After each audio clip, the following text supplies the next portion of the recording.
good to point out that when we were first talking about the nature of the self, and Adam pointed out that it's possible that consciousness itself requires some extremely minimal self to be constructed at all. When he talks about, or I don't know if constructed is the right word there, but in order to exist, to be perceived, to be known, to be felt, it's interesting to point out that this, what he just said about predictive processing, whereby the self could be partially conceived of as a set of sensory expectations of a certain variety that are perpetuated. That is sort of, could be thought of as maybe a version of the self that most people don't consider, right? So in that model, to truly lose the self would be to be in a sort of sensory chaos, right? Where there is, and it would probably be relatively unmetabolizable or hard to adaptive, intelligent way of different kinds of selfing. And so having like at your disposal a mode which is more I don't want to say empty, but like more multi-potential, or yes, like the jhana practitioners. Like you go into it, you're like, and then you come out and you're clean as a whistle. Like you're ready to actually be like more of a self because you let go of yourself for a time. Having a flexible nature, or being able to be dissolved partially or completely in service of love, the evolutionary purposes of love in the species, and what that would do to perpetuate genetics, which is it's sort of nature's, if nature had a why to do spiritual practice, or why to dissolve the self, that might be the answer of Mother Nature, is so that we can continue. So I think that's quite beautiful and moving, and for those of us that love a really wonderful narrative, and also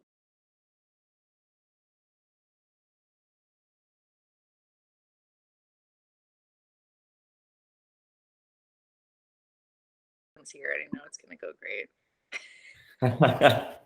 Well, it's an honor to have you both of you on. Really is. I appreciate the introduction to Adam, Chelsey. It's right in my wheelhouse of what I've been trying to get at, to have someone so intricately involved in consciousness and psychedelics. So I appreciate both of y'all's time very much. The wheelhouse, huh? I guess that's the best way I could use to describe it. Since I'm trying to kind of isolate the hard problem of consciousness the best I could as a non-academic background, that's a difficult task to surmount. And so I appreciate y'all's time. And I guess the best way to start off would be to allow each of you to introduce yourselves and kind of explain your background, if you don't mind. And you can go ahead first, Chelsey, if you'd like. Oh, okay. Hello, everyone. I'm Chelsey Fasano. I consider myself a scientist practitioner of Buddhism, Tantra, meditation, yoga, and that's it. Essentially, I study the science of it, I practice the practice of it, and I try to weave the two together as best I know how. Awesome. Thank you. And Adam? Hi, I'm Adam Safron. I am a research fellow at the Johns Hopkins Center for Psychedelic and Consciousness Research. Most of my work has been in affective neuroscience, and I guess I'd call myself a theorist, and that over the years I've proposed a number of theories about things like consciousness and free will, and right now I'm working on life. Excellent. All right. Well, I appreciate that. I guess the best way to kind of launch this topic, I know it's a hard one to delve into. I have been attempting to see multiple different opinions on consciousness, and looking at the hard problem overall is a difficult way to start. But I guess what I want to ask first is both of y'all's opinions on consciousness as it pertains to the brain, and is it localized to the human brain in your opinion? And do you guys have an ism that you apply, physicalism, panpsychism, that you subscribe to in any particular manner when it comes to consciousness, kind of trying to develop a cohesive definition of it before moving forward off of that topic? You can go ahead, Adam. Okay. I think this is an Adam question. I don't consider myself to have a strong opinion on the intellectual front about consciousness. I'm more interested in experiencing it than having a firm stance that I take intellectually. So, Adam, Gotcha. to you. You don't really sign up for isms. Yeah, that's true. You're more like, what's going on? What's the texture of it? What are we really talking about here? But do I have some isms I'll give you? Let's see. No, I'll avoid the isms too for now. But I guess I would say that consciousness, I tend to understand as a kind of modeling capacity, and a particular kind where a system can model itself and its relationships to the world in a way where we would want to use a term other than just modeling. And so the idea is that there's a lot of systems that might know how to model themselves in the world and have some sort of information entailed. But the question is, should you say information? Should you say modeling? Or should we add this other word of consciousness where there's something, as Nagel would say, something that it is like, or even something that it feels like to be a certain kind of system. In terms of its relationship to the brain, it seems that, at least from what we've encountered, it's heavily dependent upon the brain for its realization, the people's capacities to experience and to be aware of those experiences. But in terms of dependent, what it's dependent on is the whole body and the way the body couples with the world. But then the question, and other people, right from the beginning and before we're even selves or anything like that. But if there's like a physical process that in some ways computes your experience, that might be not just the brain, but that might actually be like inside the brain, subnetworks even, the exact extent of which I don't think we know. So I guess that would make me a kind of materialist, empiricist, something. No, I understand. Yeah, it's hard to place an ism on it on such a complex topic, obviously. But like you had just said there, as far as the nature of the self is concerned, a lot of times I think consciousness gets correlated with an understanding of being able to differentiate yourself from other or distinct self and environment, and have an awareness of that, a metacognitive awareness. And so I guess when you think about metacognition and being able to recognize self and other, what is y'all's take on the nature of the self as it pertains to consciousness? Is that and how do you see that subjectively? Like, Chelsey, what would be your idea of the self as it pertains to your ideas on consciousness? Well, I think there's some interesting work that's been done recently by some meditation researchers as well as the psychedelic community, looking at the self, and it's currently being conceived of as a multifaceted construct where you're seeing things like the body boundaries or a sense of narrative as facets of a self that can be kind of composed in various forms and take different shapes and altered in different ways. And I think that's quite interesting. From my personal standpoint, and one of the reasons I really love Adam's work is I think what's really missing for me from a lot of the current literature is the idea of the self as embedded in social networks and as interdependent on a very personal body to body level. So a lot of the stuff we see around self has to do with kind of locating oneself within one's own body mind versus not doing so, meaning having a more sort of dispersed or non-localized sense of oneself or one's consciousness. And I think there's more work to be done in explaining how both of those things relate to the world and social networks and other people and intimacy and love and all of those other things that were part of the traditions that I care so deeply about. What do you think, Adam? And also, is this being recorded? I mean, are we on camera permanently, Ethan? Not permanently. It's just active speaker. So just the active speaker should be shown on camera as we talk. If that's that's how I have it set now. I think that might be more preferable for you guys. If not, I could switch it to a grid view. But I was trying to keep the active participant. That way, everybody's not being focused on the entirety of it. Perfect. And Dr. yes, Safron, any thoughts on the self as it relates to consciousness? I think Chelsey's way of approaching the self is the way that I think is the most fruitful one with relation to consciousness and the self itself. So it's like the self is not a unitary thing, but we can approach it from multiple perspectives, break it down into multiple subcomponents, ranging from something like a minimal embodied selfhood.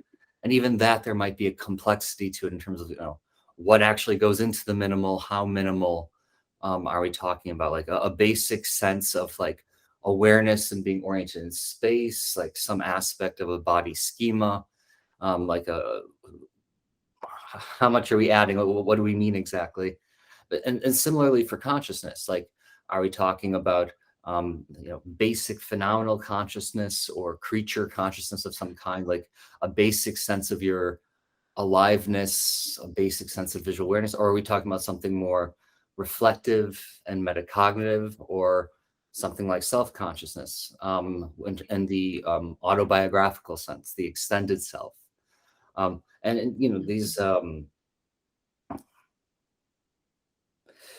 different senses of self might play in different ways for different senses of consciousness.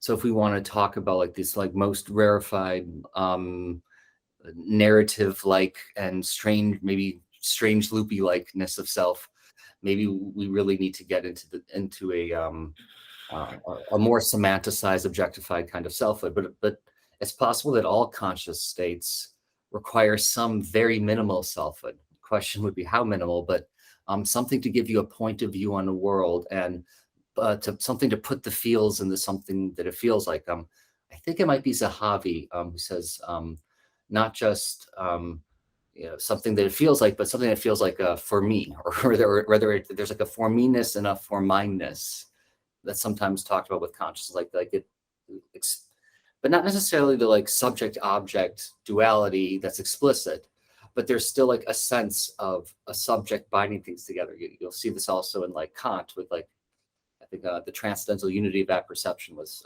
you could think of it in those terms.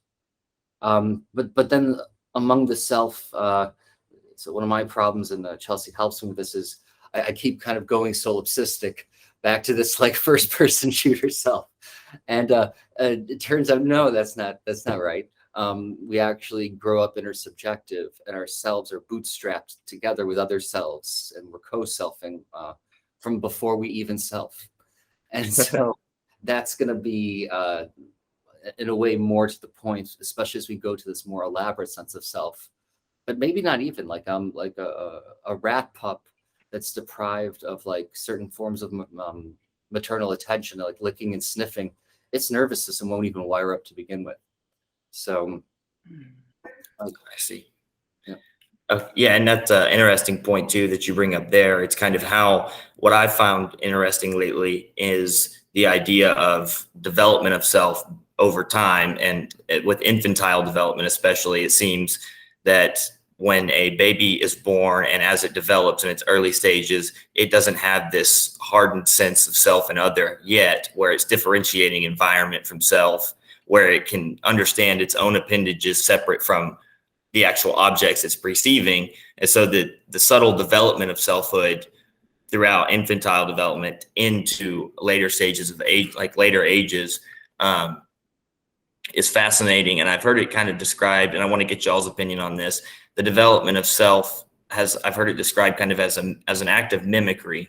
As babies learn to identify objects in space and point and learn to reference objects, and they start to slowly integrate this idea as they mimic others. They start to put upon themselves this idea of, oh, I'm a separate self from my environment by mimicking the actions of others.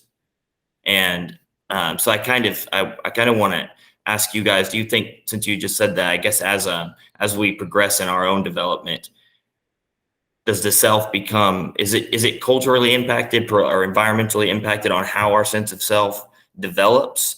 And do you guys think that it's different based on nurture in your environment, depending on like how strong of a sense of self may emerge throughout development?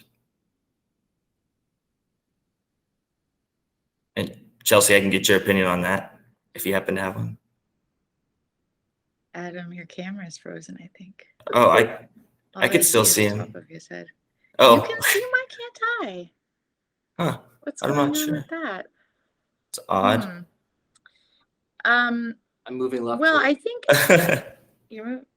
No. He's moving left and right. Oh, there you are. I got you. Okay. I mean, I think it obviously, well, maybe not so obviously. I think it certainly is dependent upon one's culture and family of origin.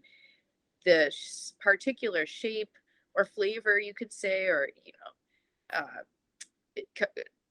I don't know what other word you would use to describe sort of like the nature of the self that is developed, as well as the, I suppose, solidity or lack thereof that the self ends up having. I mean, there's certainly cross-cultural research that shows that people who grow up in more communal cultures tend to have a self that is seemingly more communal in nature and sees more interdependence in the sensory world around it. And I think that's what's sort of interesting to me about this, is not simply the different ways in which the self develops, but how that translates to things as pervasive and momentary as our experience of the five senses. So, for instance, there's research showing that people who grow up in communal cultures, when looking at ocean floor scenes, are more likely to comment on the water, for instance, than they are the fish in the foreground. So it's quite interesting to me how this supposed self, which seems that it, in some ways, its function is to make a discrete entity out of you and to separate yourself. But at the same time, it's so pervasive that it can alter things such as the way we take in visual information and process it, which tells me that this self we are talking about here is quite extensive and reaches its fingertips very, very deeply into the base of information processing in the brain. And so that very thing would be then affected by the forces that shape the flavor of the self as we grow into it. But I should turn this over to Adam, because I think he has more detailed information on all of this. Actually, I don't know if I do. But to play off some of the things you were just saying, I think that point about like the way in which I mean, you actually tied it back into consciousness also, and that just like, especially in these predictive processing type models of perception, well, predictive processing on its own isn't generally considered to be a theory of consciousness. It's oftentimes considered to be part of what would help to make for a theory, because not all predictive processing would be consciously experienced, but it's this idea of what you're experiencing in a way is your prior expectations. And so this then could get structured by your sense of self, by the cultural context, and potentially very powerful ways such that you see things radically different. And one of those things you could see different also would be yourself. Yourself is one of those things that's inferred and to varying degrees constructed and can be constructed differently. It's the example of more individualist or more collectivist oriented cultures makes me, I feel like I should know this, but like I want to, the rubber hand illusion, how much does that vary culturally? Like people's like ability to have these body illusions where they have a more flexible sense of embodiment. There's another dimension that could be interesting there. I don't know if it would be, but I think Michelle Gelfand, I think she talks about tight and loose cultures, which is kind of similar to individual and collectivist, but it has more to do with norms and norm following, like how strict you are. But that itself, I could see playing into selfhood in potentially interesting ways. Like, what is it like to follow a norm, to be compelled by a norm? To what extent is in certain forms of selfhood, is that also connected to like separations between me and you and what I'm supposed to do and what you're supposed to do, and kind of keeping track of this coordination, that kind of selfhood. Because Michael Tomasello, he has some interesting work showing like this kind of normativity and sense of selfhood kind of co-structuring each other from an early age. And then as Chelsey was just saying, but this isn't like an isolated little realm of norms, but like this permeates right into your perception itself. And so your perception of the world and the perception of you and all these glorious strange loops. So yeah, no, absolutely. Oh, sorry, go ahead, Chelsey. Oh, I just had one point. I think that it's maybe good to point out that when we were first talking about the nature of the self, and Adam pointed out that it's possible that consciousness itself requires some extremely minimal self to be constructed at all. When he talks about, or I don't know if constructed is the right word there, but in order to exist, to be perceived, to be known, to be felt, it's interesting to point out that this, what he just said about predictive processing, whereby the self could be partially conceived of as a set of sensory expectations of a certain variety that are perpetuated. That is sort of, could be thought of as maybe a version of the self that most people don't consider, right? So in that model, to truly lose the self would be to be in a sort of sensory chaos, right? Where there is, and it would probably be relatively unmetabolizable or hard to, challenging, if not impossible, to actually form any kind of coherent percept. So there's these ideas, I think, about the self and spirituality. And I'm not quite sure how many teachers would say something quite as broad and quite as basic to each moment as what Adam is postulating, which I think is important to point out in the discussion. Is that the correct interpretation of your views, Adam? Well, I mean, very better than I could have expressed. And it gets into like a very live debate that's happening of how to interpret some of the radical alterations of your sense of self and perception that can happen with advanced meditative and psychedelic states. So like in those states, is it that, for instance, you've completely, annihilated space and time, or have you just altered them in a way that they're very different? Have you completely removed the self, or have you stripped it down all to like the very bare basics of what you could call a selfhood? It's just enough there to provide just enough coherence that it's mentally metabolizable. And I don't think we know, but some things that would kind of potentially point to some degree of minimal selfhood being important would be that with devils and details, like some very extreme psychedelic states, people will have trouble telling you what happened. And the question is, well, was there even something that was happening at the time, or have they just forgotten it? But is it actually, are these cases where things are really disrupted? Are they like falsifying models of the dependence of awareness on a certain minimal selfhood? Or are they like almost like exceptions that prove the rule, that when you dig into them, you say like, no, we still needed a very minimal selfhood. And the implications of this could be really important in terms of what are the necessary and sufficient conditions for realizing any form of experience whatsoever. Understood. I think that's well said. And I think as well, what ties that together for me for consciousness is, and meditation and psychedelics as well, is being from a non-academic background. One of the perspectives by which I approached this subject was through meditative practices, specifically non-dual meditative practices, Advaita Vedanta practices, Vedanta, and also psychedelics. And in those states, and some of the teachers that I had expressed their opinions on the self as an illusion, and that to me had far-ranging implications on the practice of meditation and the use of psychedelics as it pertains to integrating that experience. Because I've seen that possibly by some of the teachers that I had would evolve that to the complete and utter illusion of free will, or I've even heard that be extrapolated to the idea that the self is an illusion and the idea of free will is an illusion of an illusion. I get a little bit tied up in knots in my mind on these types of things sometimes when it comes to selfhood. And so when I think about it, and that was why I was asking you about consciousness, is there's this idea that if the self is an illusion and if that's what's being propagated, what is the impact that you guys see that having on socially, on people? Is that a positive thing? Do you see the self as potentially being an illusion that can be cut through these meditative and psychedelic practices? I guess I'll start with that question. Is the intent from meditation and psychedelics that I was given or I was taught was to cut through the illusion of self, to dissolve it completely, and then integrate that through that slowly over time, dissolving even the idea of free will.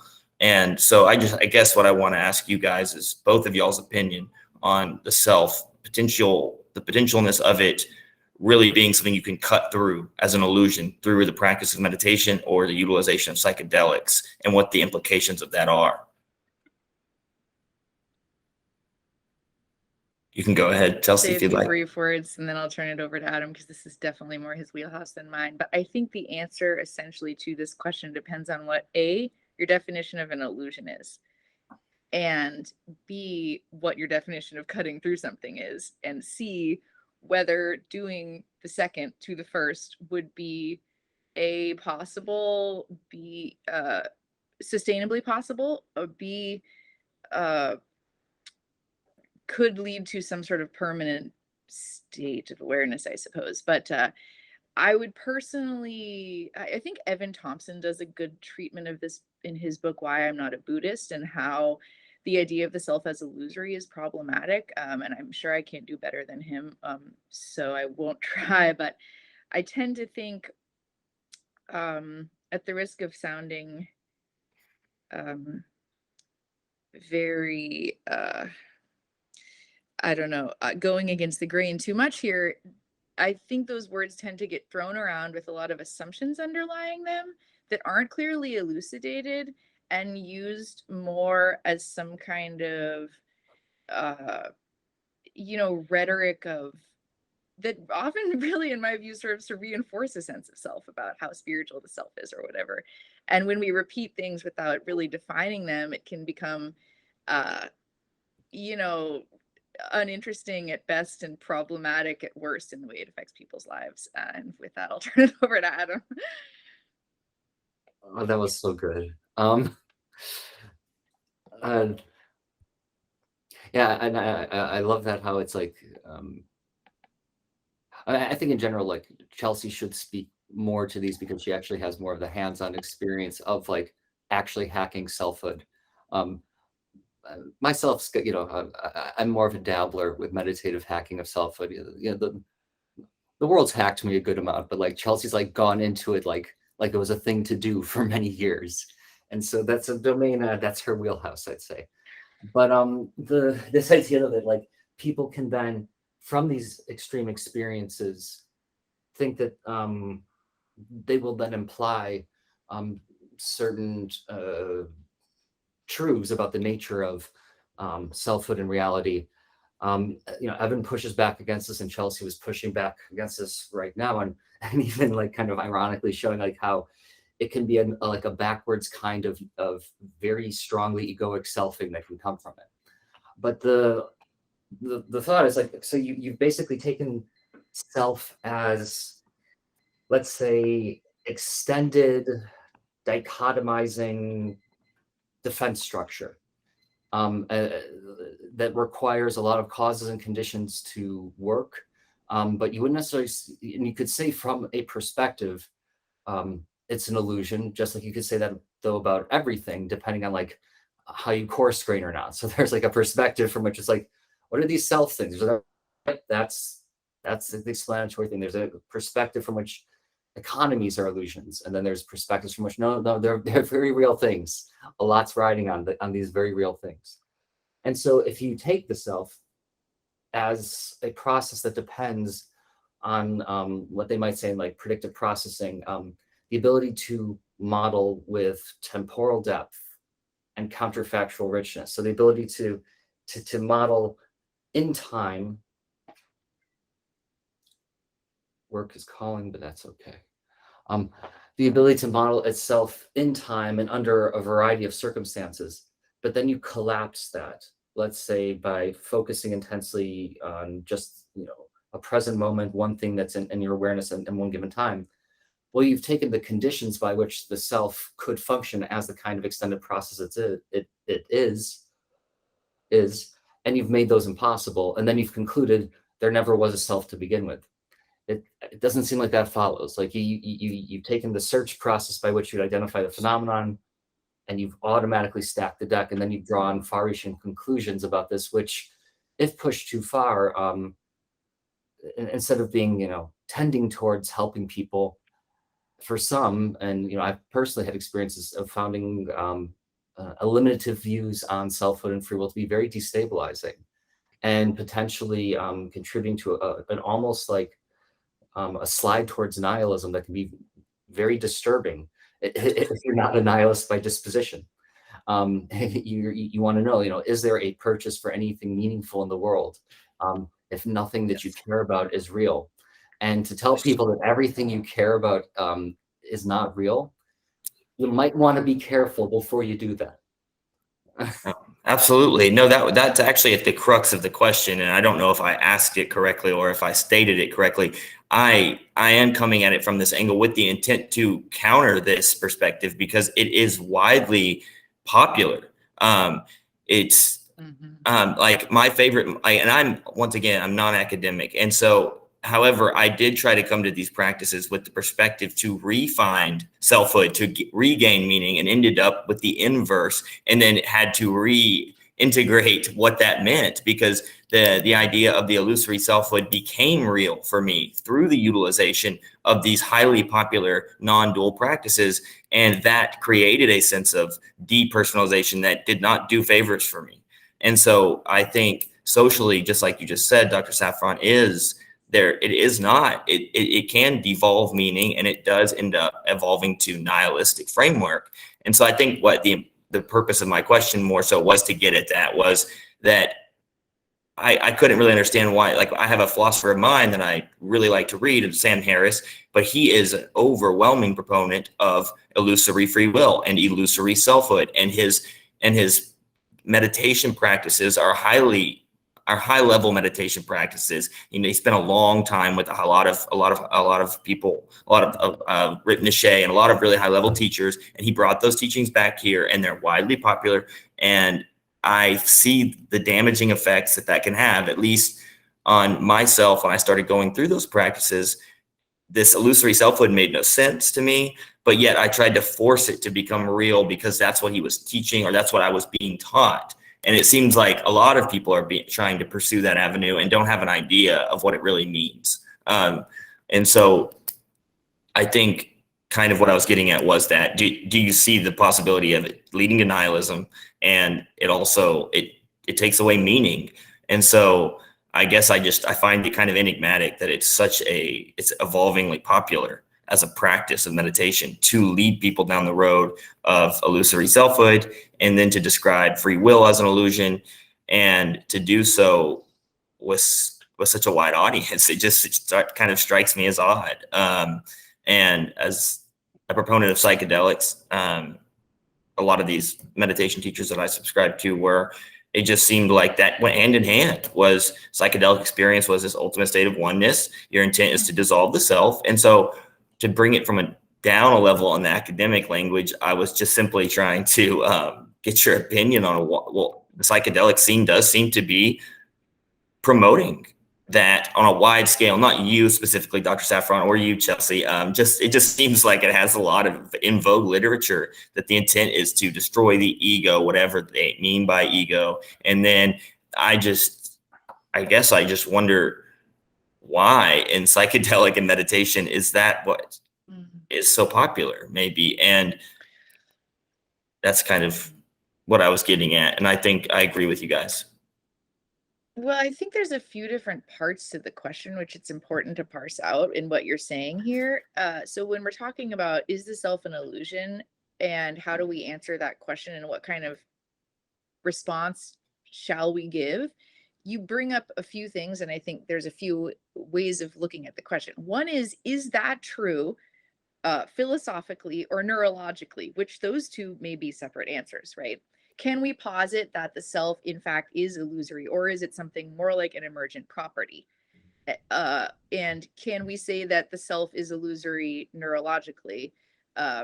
Is maybe a separate question, but possibly related. And then you have practice questions, which are, in my view, separate but related, such as, if I tell someone the self is an illusion, how will this affect their practice? How will that practice affect their life and their relationships, and so on and so forth, as well as the intersection of the two. So, how does my views on the self, philosophically, neurologically, and so on, affect my practice? Is it important for them to be the same? What do I infer from my practice about the sort of objective reality, and how does objective reality inform subjective?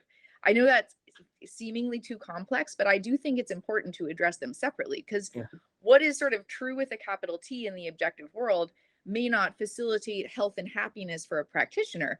And the other direction, what is maybe a good practice instruction because it's concise and simple for some, may be not the sort of capital T truth in an objective way. And then you get into the things you're talking about on a personal level, about really, I think, individual differences in stability versus instability, and how practice instructions affect us, and the dangers of certain instructions for certain people. Okay. I don't know what you think about any of that, Adam. Sorry if the question too wasn't really a question. I guess it was more or less a statement. I mean, it's an increasingly relevant statement, because this psychedelic renaissance is unfolding, and the question is like, well, where are we going to take it? And contemplative practice is probably going to be co-evolving along with it to a substantial degree. So like, this is the time to be having, like, I think, this conversation. Okay. And it's interesting that, like, and there are times in my life where actually I think like a more like illusory stance in the self was actually good for me, in terms of like taking like an overly rigid sense of self that can't release its grip on things, can't be flexible. That can be just as bad or worse than, like, I don't know if it's worse, but that can also be a real problem. And so something between these like more deflationary frames on selfhood, showing the self to be more context dependent and fluid, but then these more like annihilationist frames, like maybe you can even like have the full gamut available at some point, where like you can dip into each of them, but to be stuck with an annihilationist frame, that seems like that's going to be a real problem. To be stuck with an overly rigid frame, that's going to be a real problem. And so I think kind of what Chelsey's getting at is like, part of what happened in practice is you would be kind of like, there's a complexity to the matter of like, illusion, not illusion, depends how you look at it. And the question is, in this case, what are the most helpful frames for this person in this context? And it seems like that's also going to be what we're very far from, but in psychedelic communities, what people are looking for. But I guess I'd add one more thing about like why people might want it. And so like I was saying, like, there's something that can be pathological to having like, to being overly rigid in your selfhood. But there's another thing where it can just be a drag. Just like, the fact, like, wait, I am a real thing that can be held responsible. God, like, are you serious? I have to show up for that every day? Yep. So it seems like some of it could just be like, especially when things get rough, and they do, if everything was gone, already gone, that could be really nice. I don't know if you can stay there. You can't build a home there, I think, is the issue. Yeah, no, absolutely. I think both of y'all's takes are excellent. And I think that, like you said, is there some sort of spectrum by which this self can be transcended? Does it, the complete annihilation of the self, does it just seems that as you progress through those practices and psychedelics, if that's the intent, is to, why are people, that's a good question. It's why are you seeking that? And like you said, it could be its implications or its practical or pragmatic uses for whatever time or wherever place you are in your life could be helpful. However, I guess if it's fair, because I guess it's making me think a little bit, really, because it seems like there's a push to dissolve the self and then to evolve that further to free will. And it seems to me that, like you said, it removes agency, and that would be nice to say, well, I have to be here and I have to take responsibility for my actions. And so if the goal is to try to dissolve the self to then justify a nihilistic perspective, so then you can justify your actions that may not be, following a moral landscape or something, that would be pretty, that's obviously not the intent. Although like, I'm speaking out of school here. To kick it back to you, Chelsey. Because so I was saying you can't build a home there, but maybe you can to a degree, and actually, I don't know if it's you have to, but it's kind of maybe you build like a summer home or a weekend home, because it seems like good analogy. What people who are on the path further can do is they can move in and out of selfhood in a flexible, adaptive, intelligent way of different kinds of selfing, and so having at your disposal a mode which is more I don't want to say empty, but more multi-potential, or yes, like the jhana practitioners, you go into it, you're and then you come out and you're clean as a whistle, and you're ready to actually be more of a self because you let go of yourself for a time. Okay. No, it's like the state of self-transcendence. Okay, go ahead, Chelsey. Sorry. I think that's beautiful. And I think actually Jed Brewer, I recently was talking to him and he gave me the metaphor of water. Sometimes it's ice, and sometimes it's mist, and sometimes it's room temperature water. So it's no less water in any case. It just takes different forms. Sometimes it's more solid, other times it's flowing, and then sometimes it evaporates into the air, and then it can transform in between those. But in no case is it any less what it is. And that speaks to my personal experiences. I think there's some interesting stuff to say about what one of your questions, which is why this view is so popular.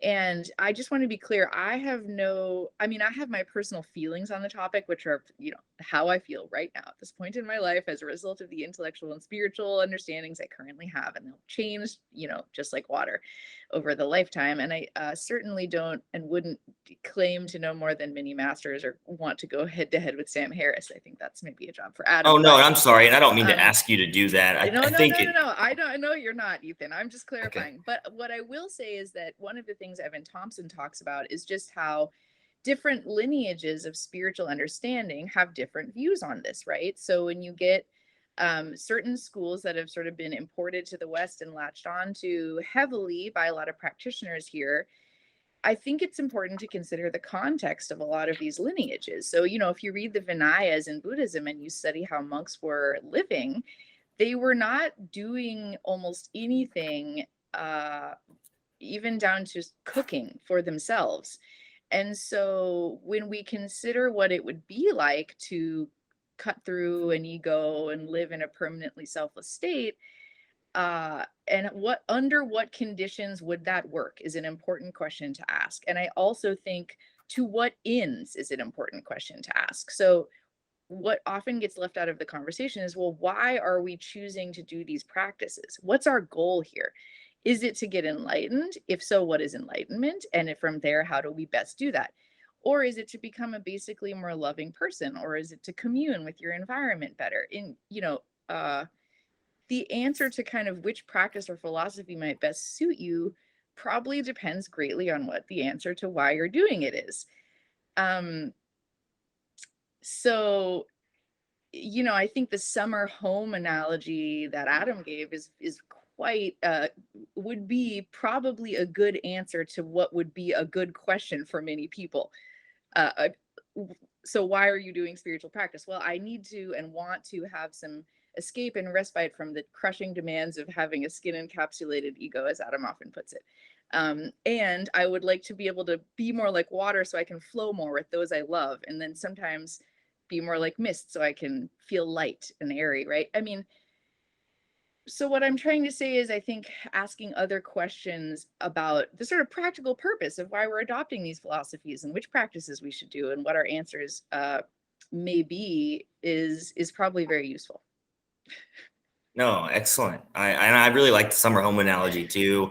And I really like your take on the water and it being in multiple states of matter, but it's still hydrogen dioxide. It's still the same molecular structure, but presented differently. And so it comes back to, like you said, what is the intent, I suppose? What are you trying to do? What's your end goal with this practice? The use of psychedelics, that is a major component of what plays into this, really.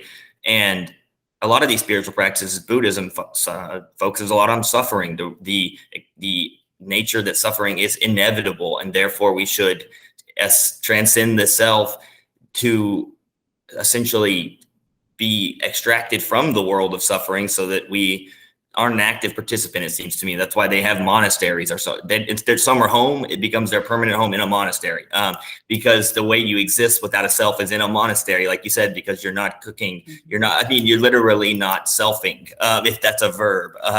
And so I think that's a good take that you both have. And I think that it's a major point. It's what is the intent? And suffering seems to be in the East a large portion of what these practices are built around. Contemplative Christianity, as far as centering prayer is concerned, and things like that, however, are not disintegrative to the self, and in fact, they reinvigorate the self with the utilization of the spirit as the self, as what that is the integral component of the self. And so, if you look at it from a Christian spiritual perspective, and that's not my intent to proselytize that, it's more so to compare it comparatively as to the centering prayer and the contemplative Christian aspects of meditation that are somewhat prevalent.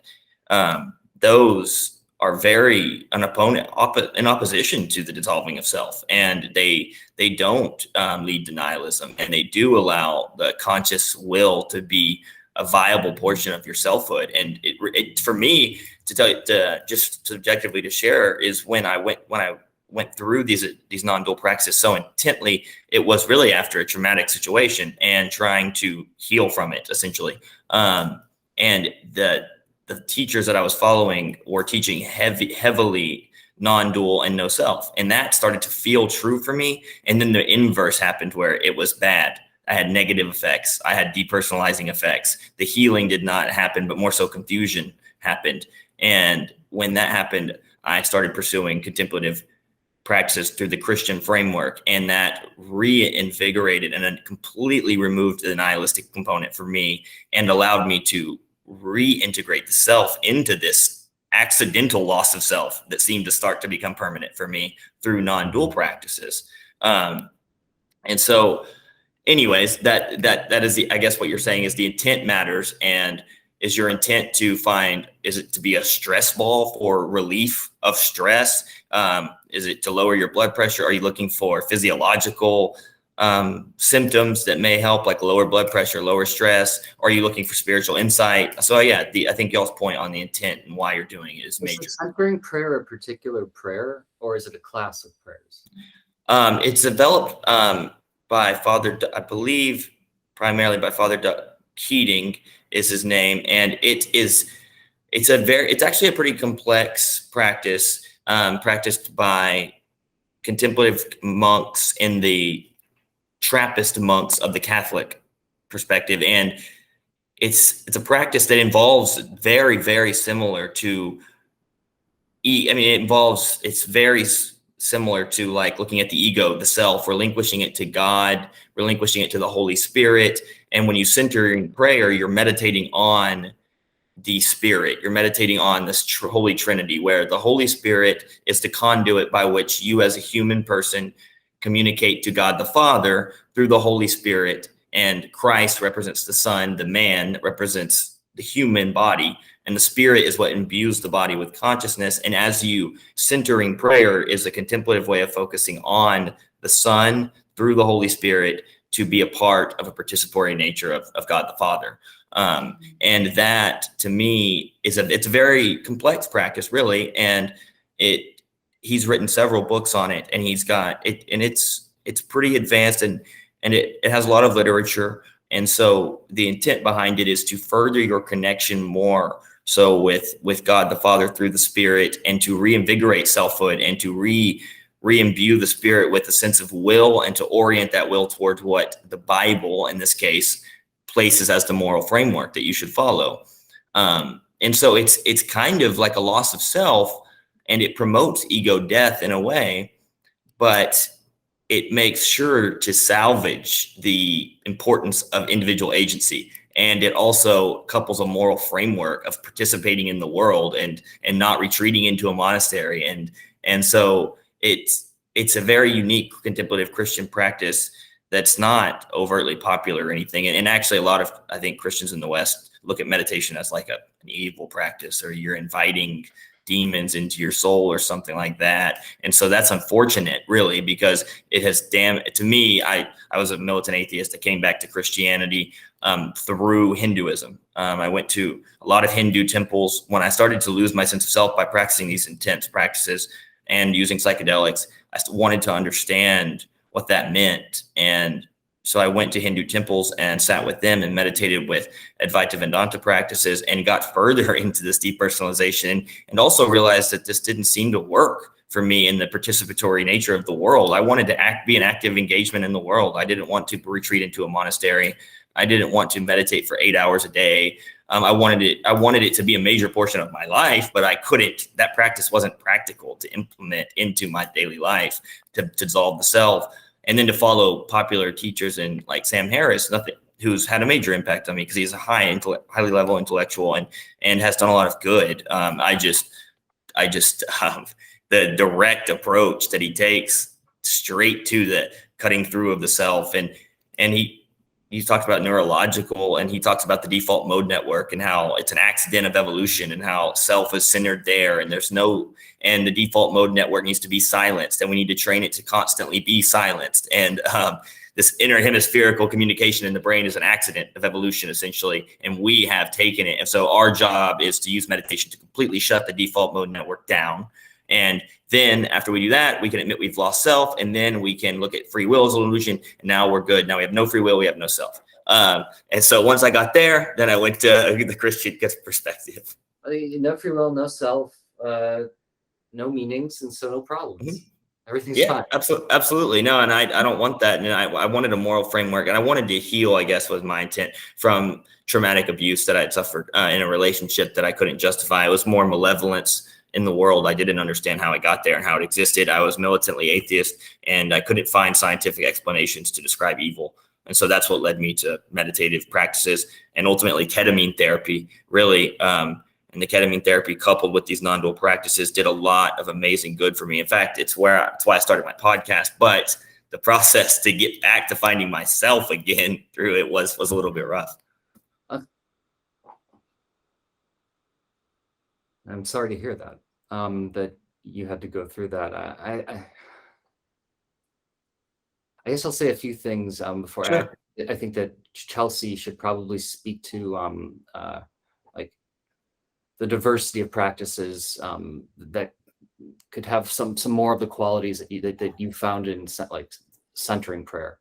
Yeah. But just my kind of outsider perspective on these things, that sounds amazingly powerful, and that like you're both practicing a kind of like surrender and acceptance, but you're also like deeply connected to your values. And so Yes. it's like it's like you have both it's like you're being held and support in a very embodied relational way, oriented towards becoming the person you want to be or trying to. Excellent description. Especially for that's perfectly how I see it. You said it quicker, but you said it concisely, and that's exactly what I see it to be. That sounds glorious. I want in. I guess there's some problem for me in terms of like maybe like a overly rigid metaphysics could get in the way, but like and maybe some attachment issues. A lot of the stuff actually I do wonder like whether like people's attachment styles to themselves, to philosophies, like a secure attachment, like some of the ways like Chelsey describes, it's almost like having a secure attachment to reality, where it's like if you look at like the strange situation, like you can kind of like go away. There's like togetherness and separateness and kind of breathing about it that works. And it's, but for much of my life, the answer to that was a hell no, hold on for dear life to myself and anything I have. And this idea of breathing this just like, was like, that's anxiety provoking. And I imagine a lot of people, myself included, have trouble like trusting enough to like have this more flexible stance. But, and one more thing.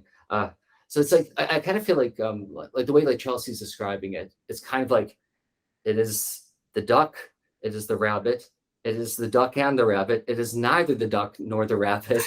So let's now like kind of go forward and see what makes the most sense for this circumstance in terms of like, and then you have like Sam and he's like, nope, it's just a duck. And then he's like, naive realist, like, nope, just rabbit. And Chelsea's like, well, yeah, it's what do we want to do here?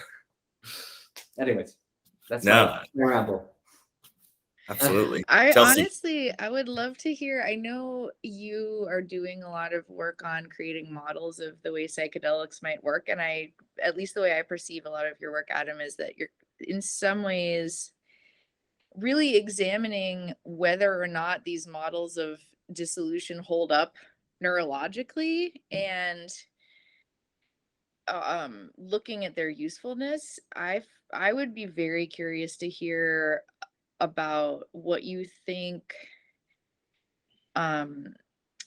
whether they hold up, whether these models of psychedelics lead to dissolution, which leads to the realization of an illusory self. Is that a model that holds up in your view? And secondarily, what do you think about the therapeutic efficacy of such an experience, and how might that sort of work or not neurologically? I would love to hear the neuroscience of it. I'll try, I guess. So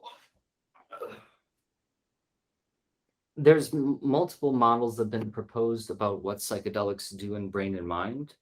I'd say one of the more well-known ones is the Rebus model by Robin Carhart Harris and Carl Friston. You interviewed Carl recently, Carl himself. And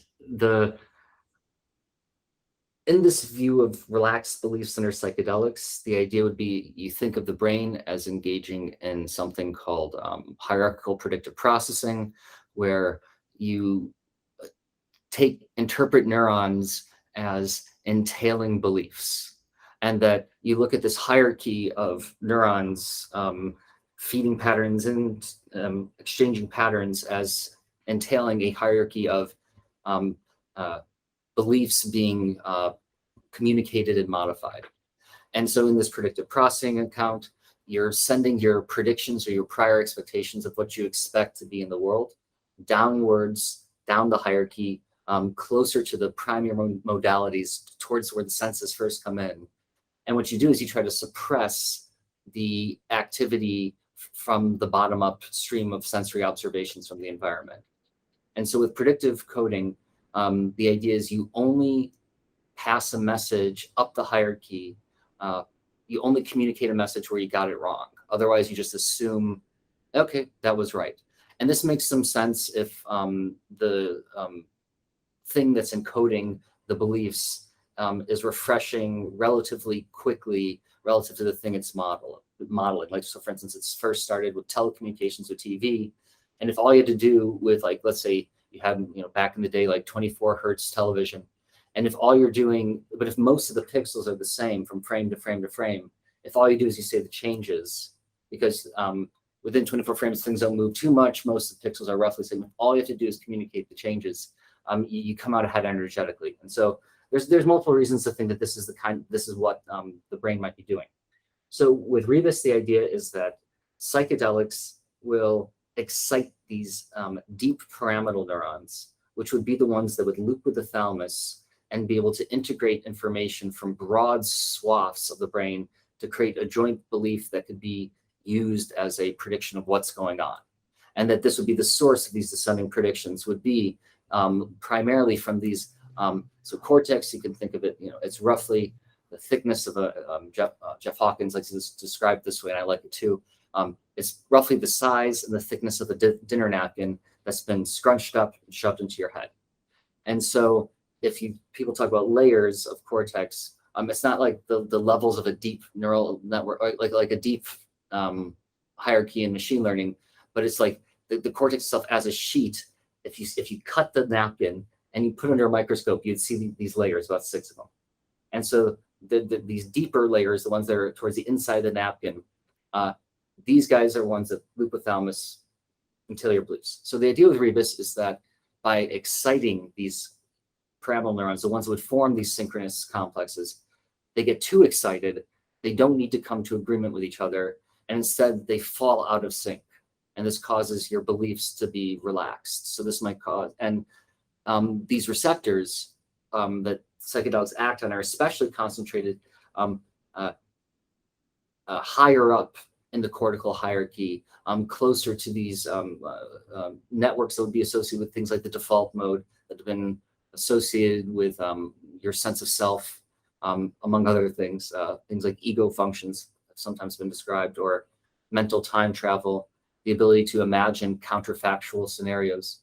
That these receptors are especially concentrated there, and that you might especially get this sort of excitation-induced desynchronization there and a relaxation of your deepest beliefs about self and world.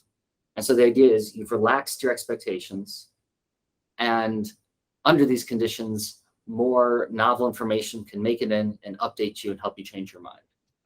And so that's, like, in a nutshell, I think, like the rebus model. And I've been working with some of these ideas, suggesting that what we probably get is a combination of strengthened and relaxed beliefs, depending on how much we dose and where it is in the brain we're considering. And that while you might get something like this excitation-induced relaxation of belief, that might only apply maybe to very high doses and maybe not to all parts of the brain. So something like, for instance, the enhanced, like, perceptual vividness, like a hallucination, almost like an overly strong prediction, or a delusion is so like a prediction so strong that you're not letting the environment contradict it.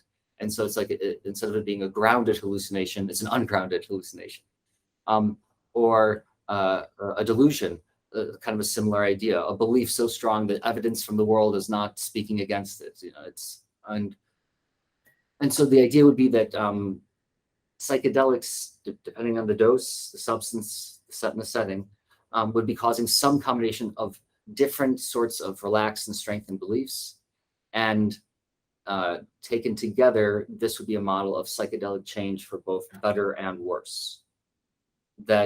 And so someone could, for instance, find themselves in a position when the deeper parts of their belief hierarchy, or the higher parts of and the ones related to their basic sense of modeling themselves in the self and world, if for whatever reason those become destabilized or disorganized, or just brought into a different regime, that's something different, that they can be open to being reconfigured for both better and worse.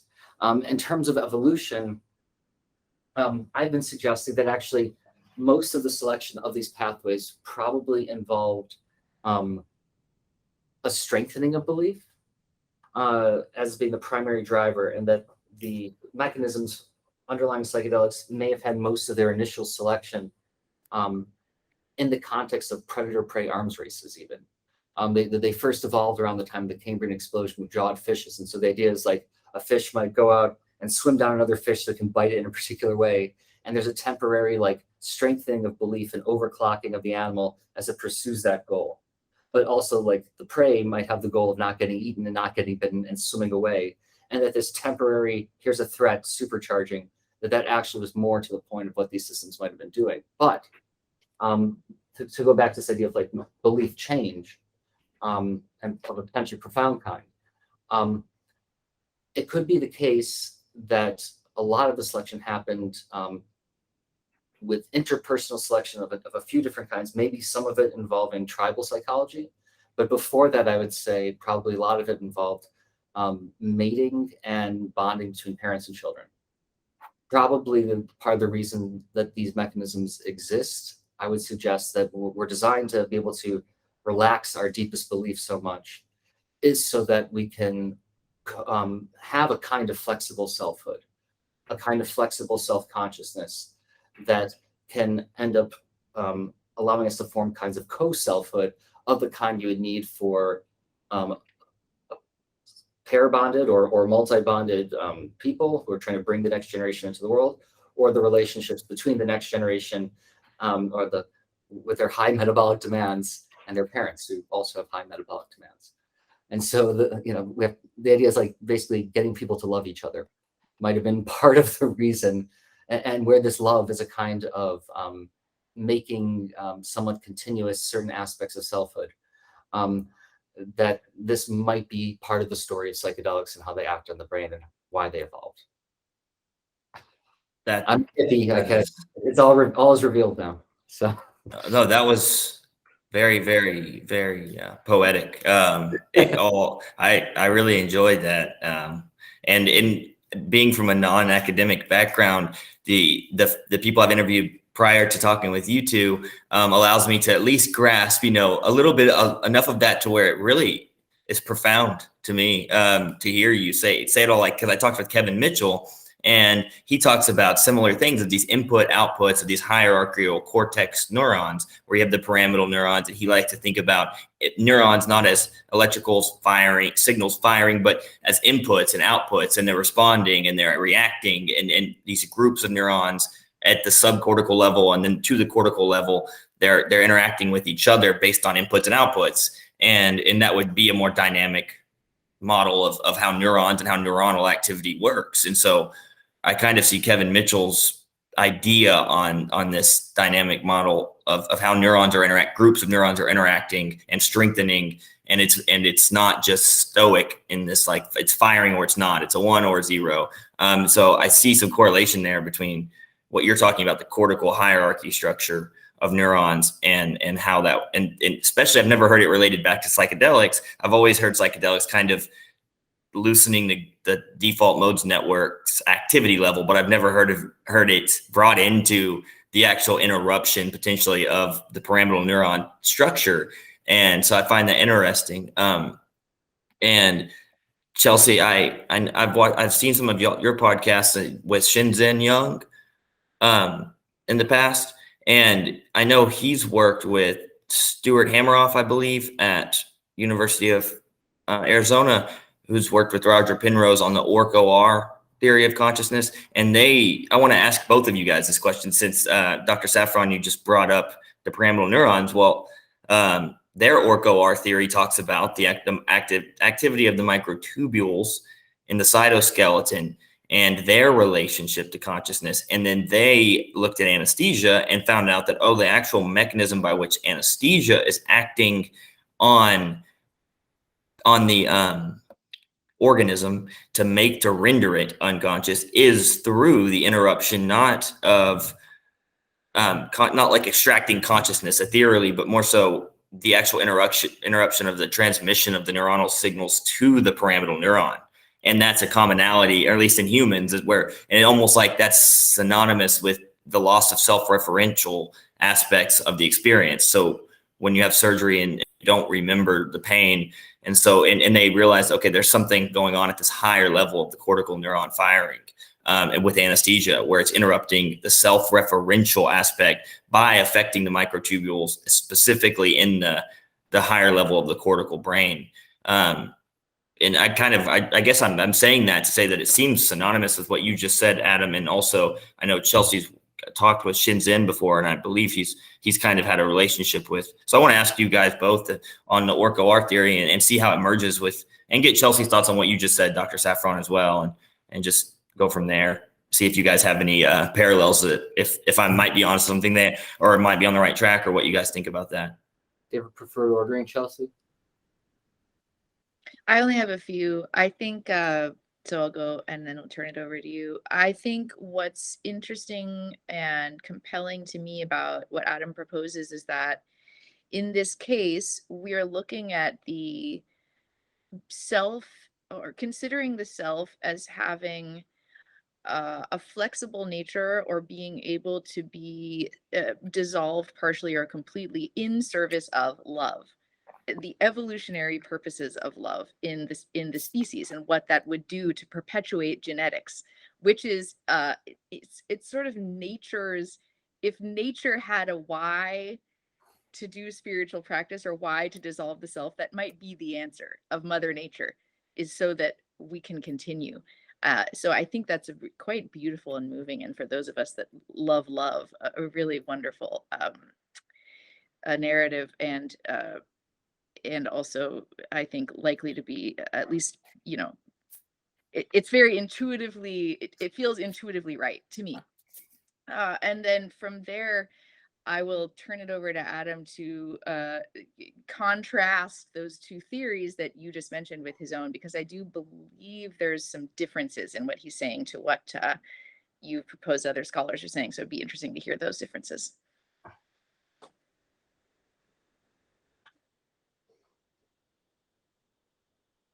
Adam? The Oh, orchestrated, sorry. the orchestrated reduction theories are really interesting. Thank you. I appreciate a few of the intuitions that go into them. One is just, the intuition of the hard problem itself, of, well, you can argue that, maybe every time we move between levels of emergence, there's some explanatory gap, some kind of like frame switch, which is difficult if you try to hold mutually incompatible frames at once, and just moving between levels of analysis is like that. But there's another sense of trying to explain, I think, as Sam eloquently says, the movement from a third to a first person ontology. That might be qualitatively different in some ways, in terms of like it having at least, it may or may not be harder than other kinds of emergence, but it's at least interesting in certain ways and has its own challenges potentially. And so the idea is, well, how do you cross this gap? And so maybe you think of, well, what would give the brain like the maximal compute possible? And maybe that would be if it's this giant quantum computer. There's certain other properties that relate to the quantum, like indeterminacy. We have a very compelling sense of our own agency, of our consciousness as being causal and determinative. And so these issues, would then potentially speak to the quantum in terms of things like, what are the conditions under which, well, do you have wave function collapse, or are we talking about many worlds? Or if we do have wave function collapse, what are we talking about? Is it something like a Copenhagen-style conscious observer? Is it something like quantum Darwinism, and it's just things get big enough and then you start to get these selecting states? There's different ways of interpreting it, but the idea that there is a connection there to consciousness and agency and determination, both at that level, the level of our mind and the level of physics. I see the intuition. That being said, I don't know if we're quite yet in a position where we want to yet. I think we should be open to it, but whether we want to appeal to it or can. And so the want to would be just in terms of parsimony, it would be a different type of dynamic, and that we would have to show that the quantum worked in this domain and actually did provide the functions that we're thinking. And it might. But part of the reasons we might not be able to, though, would be like some of Max Tegmark's like work, where he's saying that basically you're not going to get these entangled states for long. You're going to get rapid like decoherence in the crowded, warm, and moist conditions of the brain. And so the idea that it would work, not clear that it would. So then it's like, okay, so maybe are the microtubules, are you having like cellular automata rules running along the microtubules, and that's a kind of compute? Is this possible? I don't know. For me, what I'm going to tend to defer to like Tegmark and like in general I don't like, I have a very mixed feeling about scientific consensuses. I try to follow them, even if it like causes me to chafe sometimes. But it seems like while you do get some quantum computation in biology, things like photosynthesis could involve it. There might be some elements of bird navigation that depend on it. The issue of whether that's what microtubules are doing, or that a substantial amount of neural compute depends on this, does not seem to be the strongest one from the conditions that are favorable to quantum computing. So from our current understanding of what would allow us to do that, allow them to compute that way. That being said, I do wonder whether, for instance, the microtubule story could be deeply important in that, could you think of the microtubules as they form and go into form and formlessness of different kinds?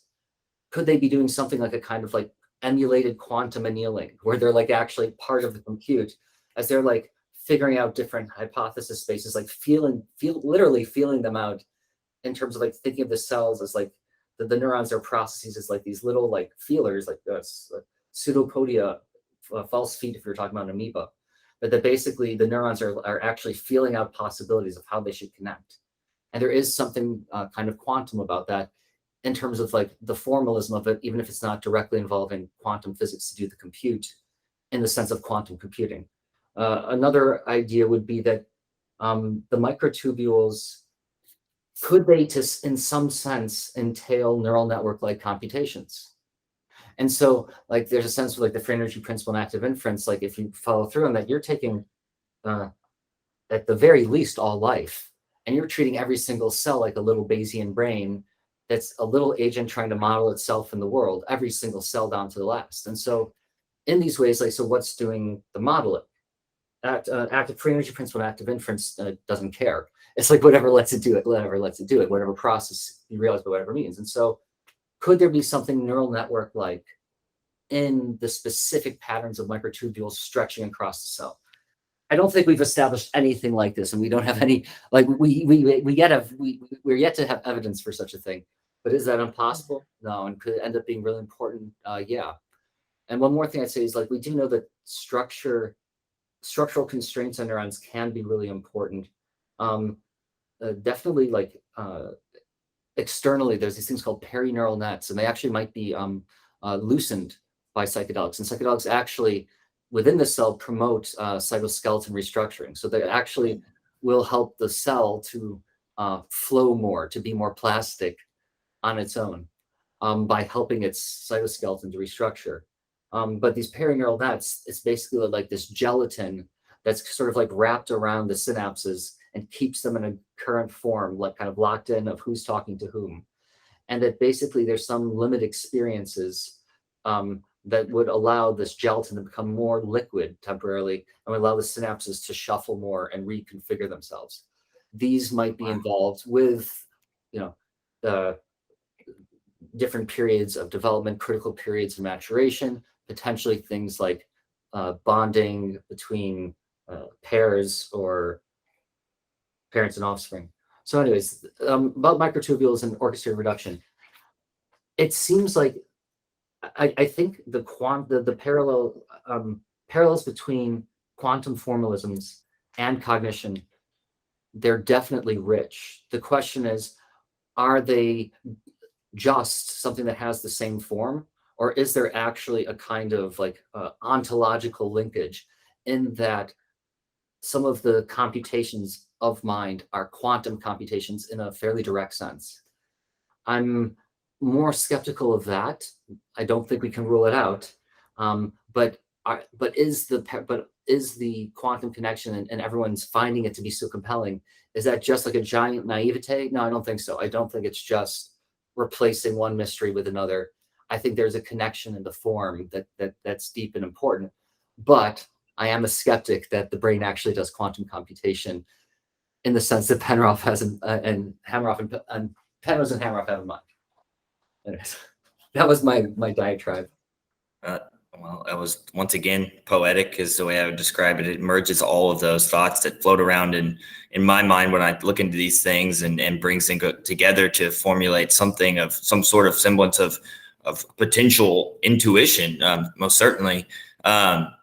And if you don't mind, one more time, I brought up anesthesia a second ago, and when you talk about microtubules again, I was looking into, just out of curiosity, how far down the chain of evolution do anesthetics go, out of curiosity, and was looking into some of this research and came across a detailed analytical report on the utilization of anesthetics on prokaryotic bacteria and what mechanisms. I was trying to figure out, is there any similarities in anesthesis as it pertains to prokaryotic unicellular organisms and something as complex as a multicellular human, and if that mechanism of anesthesia is similar, and noticing that there's multiple in a multicellular eukaryotic organism, humans, animals, dogs, things like that. There's multiple things that are being interrupted when anesthetics are administered. And however, there's commonalities of only 2 of them that seem to be in this report I was reading. And that was specifically the interruption of the microtubules and the interruption of the mitochondria to produce ATP. So I find that kind of interesting, that it's almost like we associate anesthetics with consciousness. We associate, when we administer anesthetics, somebody becomes unconscious. They are unable to move, respond to stimuli, react to environment, and perceive and self-reference experience to memory. Okay, well, if that's the correct understanding, that's what I understand them to do. When you do that to bacteria, you get this. Okay. And so when that happens, when they administer anesthetics to bacterium, what they see is the same interruption in microtubules and the same interruption in the mitochondria. And looking aside from the mitochondria, mainly at the microtubules once again, because by the mechanism by which these bacteria, parameciums, for example, are maneuvering through their environment is the utilization of flagellum, which is made up of tubulin fibers, which is the microtubules. So you're interrupting. If you're anesthetizing paramecium and you're preventing movement, I started to draw this non-scientific, rather intuitive thought that, is there something linked between movement and an organism's movement and consciousness? And does it possibly reach down to this unicellular level?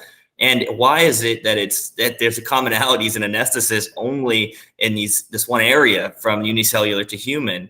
And if so, if we're going to say that consciousness and if anesthesia is the rendering of an organism unconscious, well, does that mean that a single cell can be anesthetized? And does that mean that the single cell is conscious? And if so, that means you're looking at having to potentially explain literal emergence from simple metabolism to consciousness at a very low level. And so I guess I just want to get y'all's opinion on that, because that's movement and consciousness and will to move towards something. I think that the reason I'm fascinated with this is because I'm trying to save free will in my discourses with people. And I feel like will is like somehow intuitively, like Adam was just saying, I mean, very eloquently and much more detailed than I could. So I'm definitely drawing off of that, but I've definitely had some thoughts that, like, this quantum coherence between the microtubules and this superpositional aspect where they're in this dipole state in the tubulin fibers, and then they settle, and the anesthesia actually causes that dipole state, that constant switching dipole state in the microtubule fibers to stop. That there's something interesting about it, movement and consciousness and anesthesia. I mean, something I'm going to want to ask Chelsey about in a second, to set a looping thread here. So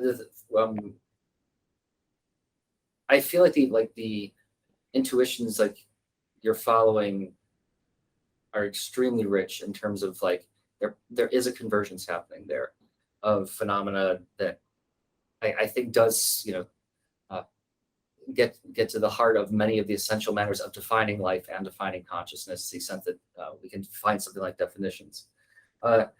So one of them, like anesthesia, as like one of the best reads we have on like understanding conscious versus unconscious phenomena. I do wonder sometimes, though, whether we might get more of that potentially from contemplative practitioners who are able to go in and out of deep meditative states, that like we would want to like look for kind of similar phenomena that way in terms of their forms of awareness. Like sometimes, like Chelsey's told me that like you can have like people might have even like almost like blackout experiences, like periods of like complete like you cannot describe them at all. It has more of the phenomenology of going in or out. And so the idea is like, if you could do that non-pharmacologically, I think that would be a very interesting and potentially important converging line of evidence for like, are we, for, what we can infer now. So that's like something I want to talk to you about in a second. In terms of like just to finish off two thoughts on the microtubules in this and in anesthesia. So it seems like for plants, for sure, and this seems to go all the way back to the first cells, that there is a common set of mechanisms. And you can say maybe with the mitochondria, it's a little bit, I'm sure there's like interesting complexity there. You're like, well, if the cell like runs out of energy, of course it can't do anything smart anymore, right? So of course it's kind of like it's sleeping. But the microtubule one, I think there could be like, how does the cell compute? And is there from the beginning the nature of computation of your form, your morphology, the form you have and the way it moves itself being an essential part of the computation, and that from the beginning, embodiment and motion were basically the brains were scaffolded on this coupling between motion and modeling from the very beginning at the level of the biophysics of things like microtubule dynamics. So that I'm with you.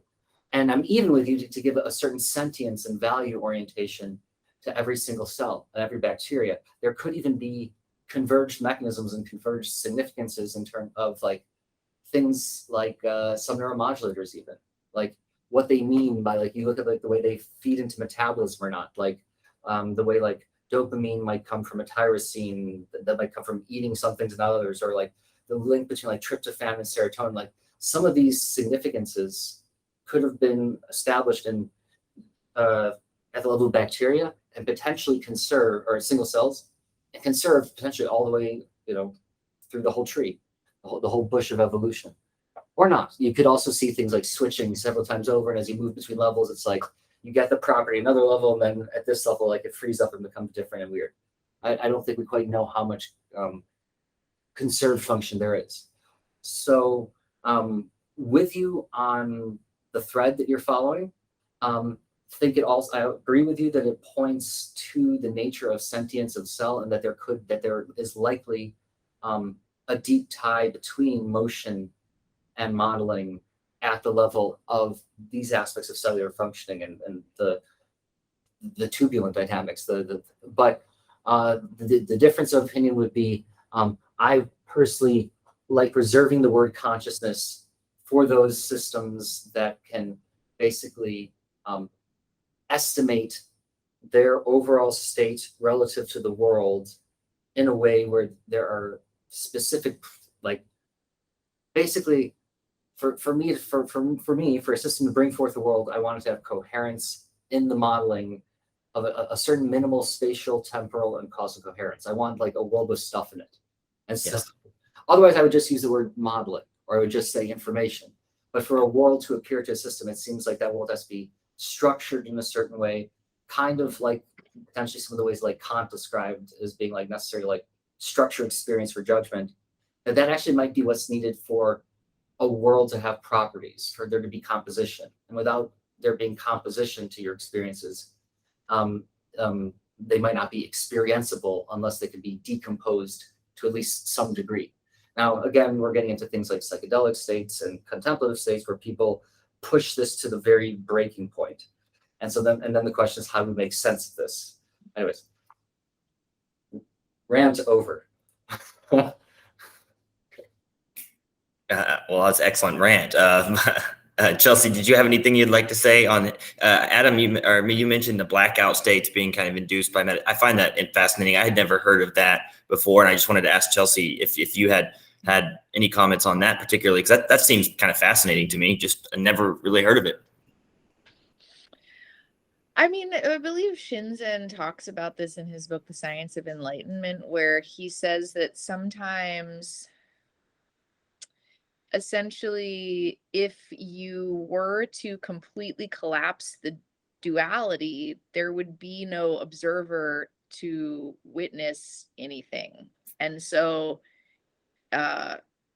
you would basically not be able to report on the experience, except for right from the brink of just having had it, almost like waking up from sleep, but a sleep of a different variety where duality totally collapses. And so he's said that some of the deepest states of consciousness, the main thing we can say about them is whatever occurs to us the second we sort of come back online as an observer, and like are sort of diving into total unity and kind of coming back refreshed in a certain sense, and then being able to say something about it. But there is the idea that, he and others have said that anything that one can sort of comment on, such as, I don't have a self, my self is illusory, well, there has to be something there to be doing the commenting. And so you're commenting on a lack of something is indication of a something, if that makes any sense. As for how that relates to the hard problems of life, the hard problem of consciousness, and then how the two intersect, that is way above my pay grade. No, I understand. But it's certainly interesting material. And I do want to say I only have 15 more minutes, and there's actually one question I would love to ask Adam about what you shared, Ethan. I'm wondering, we should cite some of your work or put it in the comments about your work on embodiment and consciousness and their relationship to each other, I think, because I want more people to read that. And I'm wondering what you think, Adam, on how embodiment relates to experiences like what Ethan had, where one is searching for healing or wholeness, and in losing a sense of embodiment finds exactly the opposite. So in what way does your understanding of embodiment relate to your understandings of healing and loss of self? And sort of, I know that's a big topic, but I really want to hear your response, because I think clinicians sort of sit over here saying what they want to say about healing, spiritual teachers sit over here saying what they say, and neurologists sit over here. And I think it would be fruitful to have more commentary between the three to help us assess as a culture, as we get into these states where people are dissolving and losing a relationship to their body and self and so on. What do we think is the best course forward? Does that make any sense as a vague question? Mm-hmm. I mean, it's the, I mean, I think it's the key question, like in terms of like, what should we expect from the psychedelic renaissance? And it seems like it's a question where more expertise has been built up in, although there's still, it seems like, it's a live issue that's unsolved, but like in the contemplative practitioner communities, it seems that the psychedelic community should probably look to specifically the way things like dark night of the soul phenomena, kundalini crises, and different things are handled by contemplative practitioners as a source of guidance with respect to basically trying to get the therapeutic parts of this destabilizing or annealing of the self and reforming it, hopefully in a way that's healthier and more engaged with life and meaning. I use the term annealing in case listeners aren't aware of the metaphor. It's a model of psychedelic change, or basically with metallurgy, to make like a blade strong, you'll like iteratively heat it and let it cool again. And the idea is that there might have been like within the crystal of the metal, there are these things that you would say like impurities or just things that were difficult to integrate into the overall blade and made it weaker. And that by heating it, you break down some of the crystals and let stronger ones form. And so this is sometimes understood as a metaphorical model of psychedelic change, and potentially some forms of, it might apply to some contemplative change through contemplative practices also, is sort of turning up the heat on the system, letting it unravel a bit, and then taking advantage of this never waste a good opportunity and that you induced, hopefully. And so, yes. But the embodiment issue of depersonalization, so there's a right now it's in the form of a preprint for an upcoming book chapter on psychedelics, on depersonalization and psychedelics and contemplative practice. And so part of the ideas that they would be, I guess, fairly radically embodied, and that they would appeal to certain notions from, so enactivism is a view of cognitive science that will focus on the embodied, embedded character of intelligent systems and saying like, this is the best way to understand them. So Chelsey mentioned like Evan Thompson before. He's like one of the lead enactivist thinkers, just generally all around amazing thinker.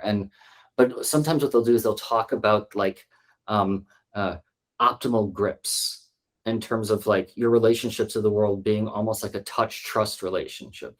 So it's like you want your grip to be not too tight or not too loose. You want to be in contact with a thing. You want there to be some control, but you don't want to, but not struggling. And this idea of basically the self as interface with the world and what it is like to feel like you have some kind of grip on things, some kind of control. Where you mentioned will and like agency. And so like the idea of basically being able to be a meaningful cause, to be able to be a source of constraints on what happens, to be able to be a source of flexible force in the world.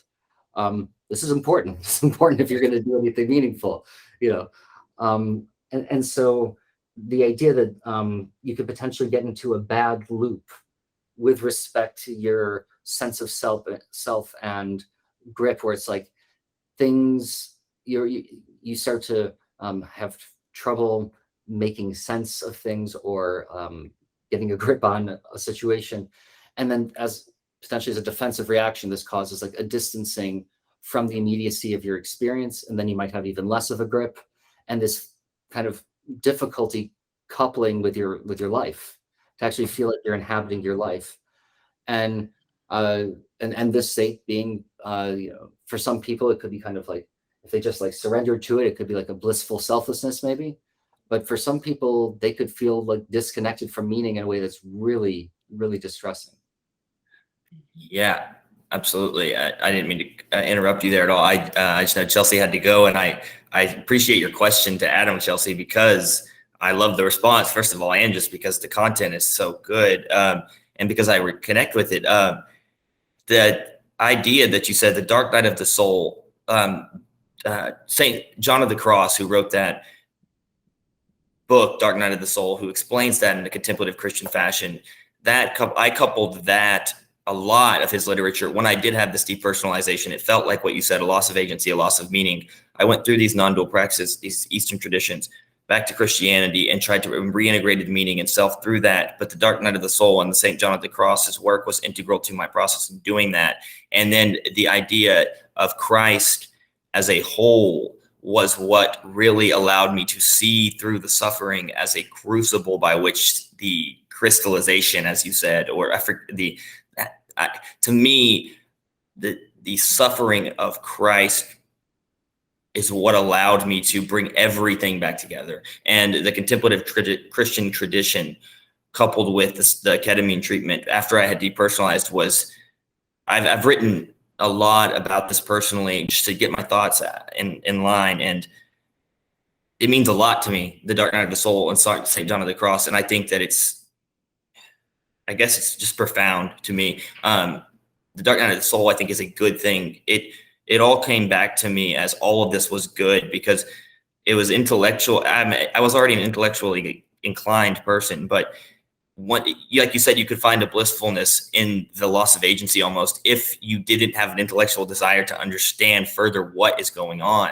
And then your curiosity will become insatiable to the point where you're going to have to go figure it out. And the Dark Night of the Soul was, to me, I read that book and it was like a psychedelic experience reading that book. I don't know if that makes sense, but I read a book, St. John of the Cross's work on that as I was trying to piece this all back together.